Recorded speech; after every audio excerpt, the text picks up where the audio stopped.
সাবেক president Donald ট্রাম্পের বিরুদ্ধে হাসমানেই মামলার সপ্তম দিন বৃহস্পতিবারও আদালতে সাক্ষ্য দিয়েছেন তার দীর্ঘদিনের বন্ধু ন্যাশনাল এনকোয়ারার ট্যাবলয়েডের সাবেক প্রকাশক ডেভিড পেকার। ট্রাম্পের সাথে ঘনিষ্ঠ সম্পর্কের পাশাপাশি প্লেবয় মডেল ক্যারেন ম্যাকডুগালের মুখ বন্ধ রাখতে অর্থ দেওয়ার প্রক্রিয়া আদালতে তুলে ধরেন তিনি। ট্রাম্পের আইনজীবীরাও পেকারকে নানা প্রশ্ন করেন। একই সময় ট্রাম্পের বিরুদ্ধে গ্যাগ অর্ডার ভঙ্গের নতুন 4টি অভিযোগ এনেছেন প্রসিকিউটররা।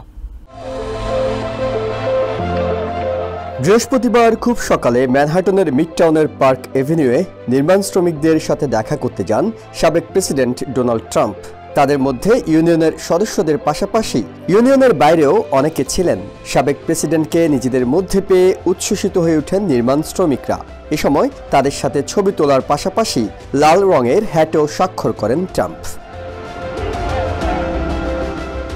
ট্রাম্প এ সময় প্রেসিডেন্ট বাইডেনকে দেশের ইতিহাসে সবচেয়ে ব্যর্থ বলার পাশাপাশি দাবি করেন সুইং স্টেটগুলোতেও এবার তিনি এগিয়ে থাকবেন।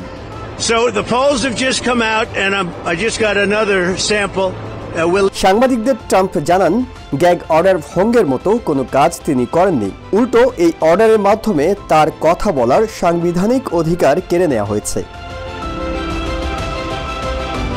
আদালতে যোগ দেওয়ার আগে আবারও কোর্টরুমের বাইরে অপেক্ষমান সাংবাদিকদের ট্রাম্প বলেন, বৃহস্পতিবার সুপ্রিম কোর্টের শুনানিতে অংশ নেওয়ার কথা থাকলেও নিউ ইয়র্কের বিচারক হুয়ান মার্শন তাকে সেই সুযোগ দেননি।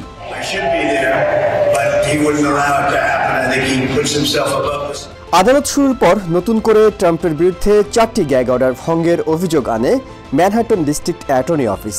আদালতের বাইরে ট্রাম্প দাবি করেন, জুরি সদস্যদের মধ্যে 95 ভাগই ডেমোক্রেট।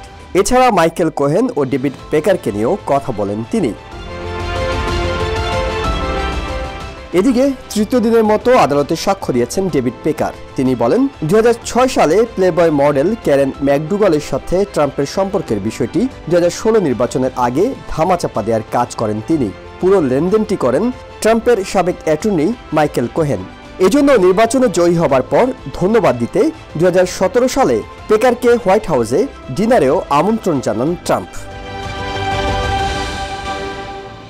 এদিন পেকারকে জিজ্ঞাসাবাদ করেন ট্রাম্পের আইনজীবীরা। তারা শুক্রবারও তাকে জিজ্ঞাসাবাদ করবেন। Ihsan Jewel, TVN 24, New York.